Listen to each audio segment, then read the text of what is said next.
are far too lax and that have not kept up with changing times.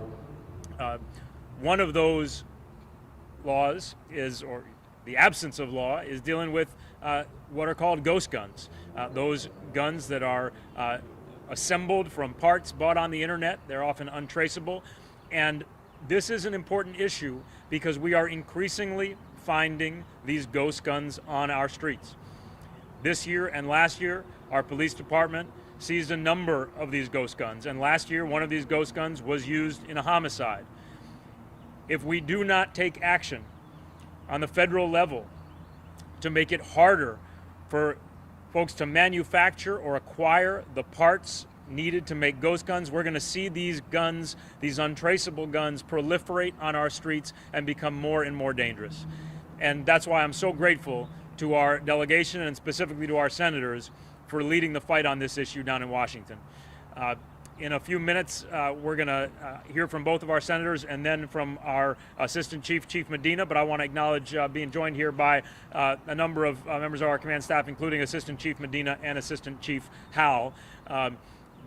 This matters to all of us. It matters to the safety of our community. It matters to the safety of our men and women in uniform who are out there taking hundreds of guns off the streets every year, but again, face the rising challenge of ghost guns that are difficult to trace, that can be acquired in ways that skirt the legal protections that are out there. Now, let me just say one more thing. I said that our senators have been leaders on this, but there are no stronger voices in the country for common sense gun laws than our United States senators. Senator Blumenthal and Senator Murphy, and I know Senator Murphy, you have made this your mission in your time in the Senate, and Senator Blumenthal, you have been a tireless advocate as well. I'm so grateful to both of you. And with that, let me turn it over to Senator Blumenthal. Thank you again. Thank you. Thank you, Mayor.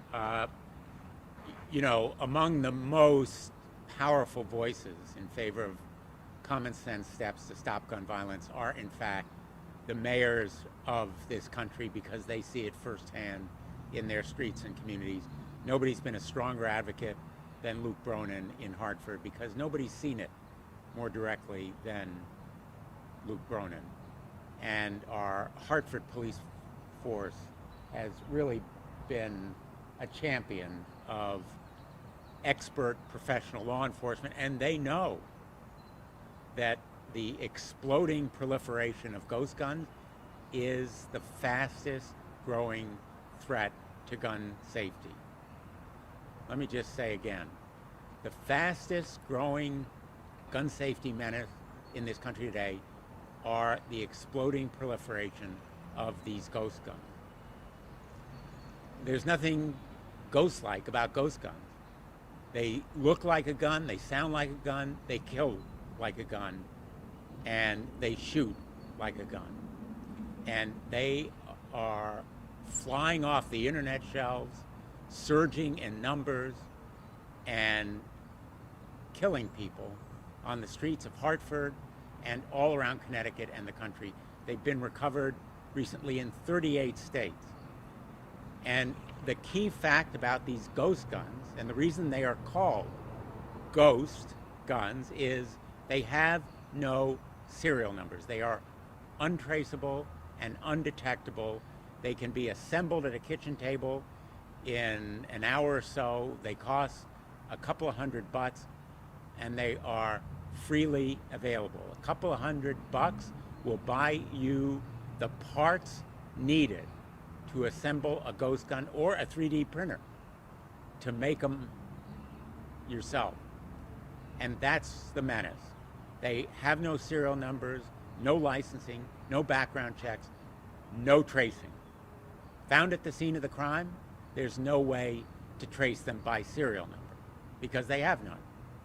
And that's why the President of the United States, Joe Biden, asked for the Department of Justice to issue regulations banning ghost guns, which the Department of Justice did a couple of weeks ago. I had a hearing on ghost guns just this Tuesday in the Judiciary Committee. The subcommittee that I chair, the Subcommittee on the Constitution, had a hearing specifically on ghost guns. And the testimony was chilling from law enforcement officers. who fear these ghost guns for their men and women, because they are the weapon of choice now for drug gangs, for terrorists, and for white supremacists. They are the weapon of choice because they are untraceable.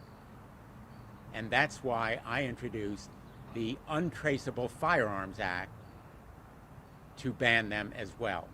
And as on all of the measures that we are doing against gun violence, Senator Murphy is a partner in this effort. We are working together against ghost guns, as we are for other measures: safe storage, ban on assault weapons, repeal of the sweetheart deal for immunity that gun manufacturers now have, and of course, red flag or emergency risk statute. We're going to continue to fight for these measures, but ghost guns should be taken off our streets. They are the weapon of choice for killers and gang members because they are untraceable. So I am very hopeful that we can follow the lead of 8 states, including Connecticut, that now ban ghost guns. Connecticut is, again, at the forefront in our state laws.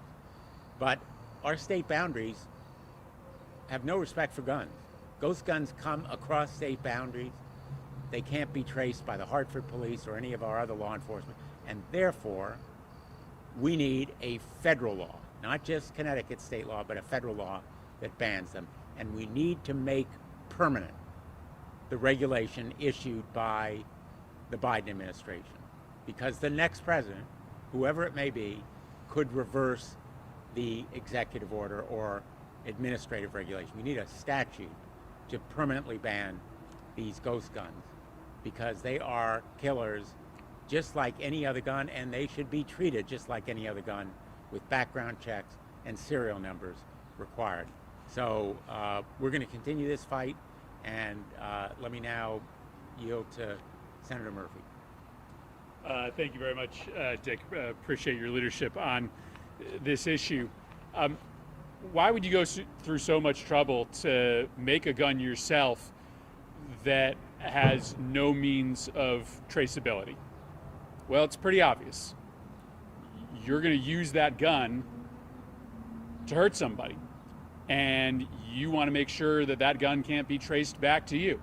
And that may not define every individual who purchases a kit that allows them to make a gun at their home, but it's pretty clear that there are a group of people who are buying ghost guns because they don't want that gun to be traced, because they may likely commit a crime and they want to make sure that that crime can't be traced back to them.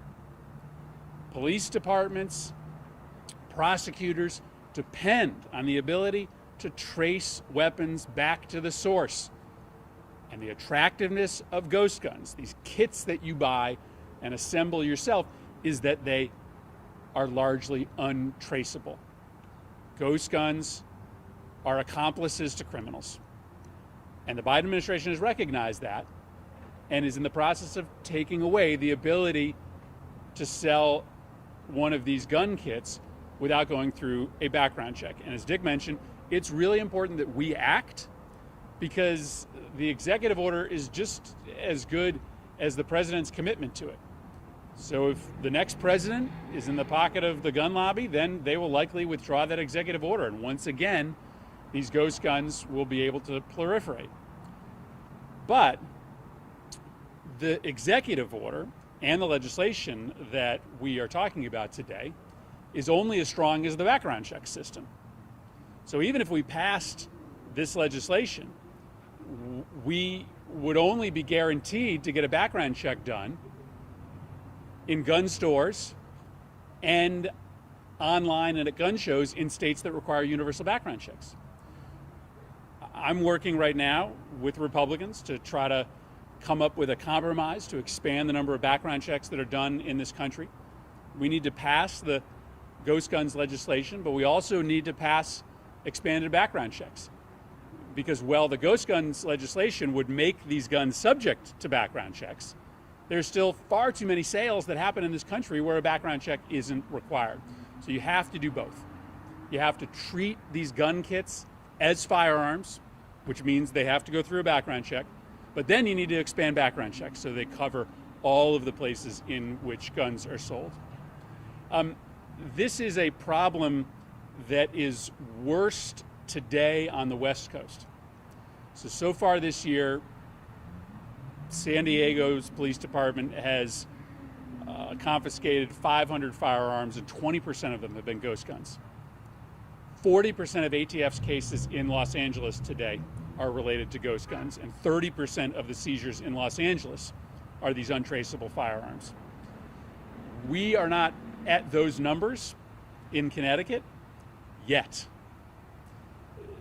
My worry is that the ghost gun phenomenon is going to move west to east, and very soon this city and many others are going to be overrun with these untraceable firearms, which is going to make it a lot harder to find the people who are committing crimes with firearms throughout Connecticut.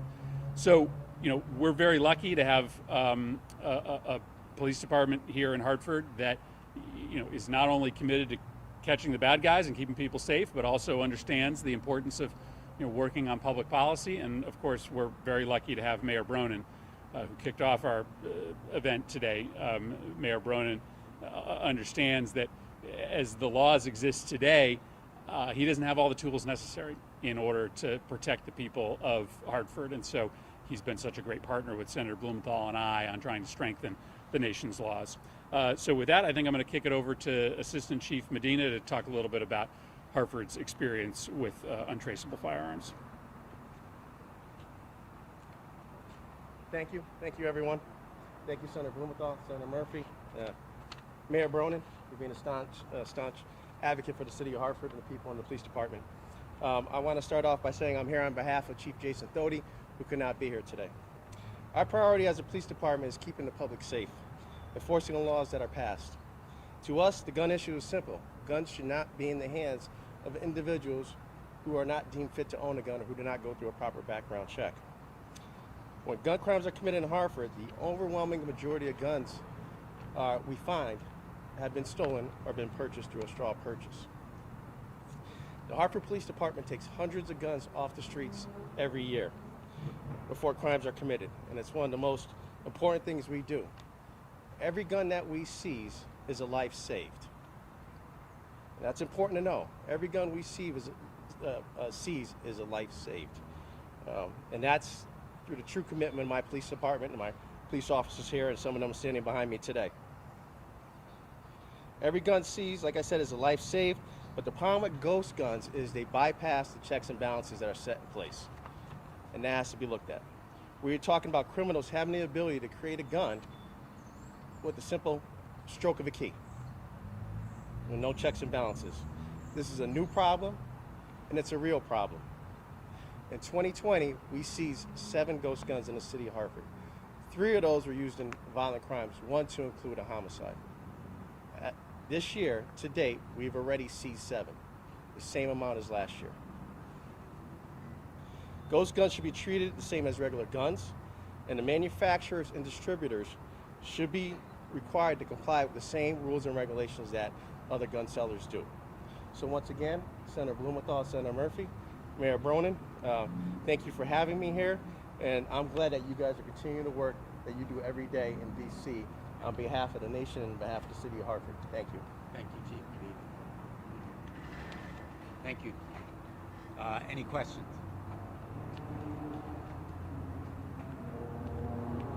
Okay.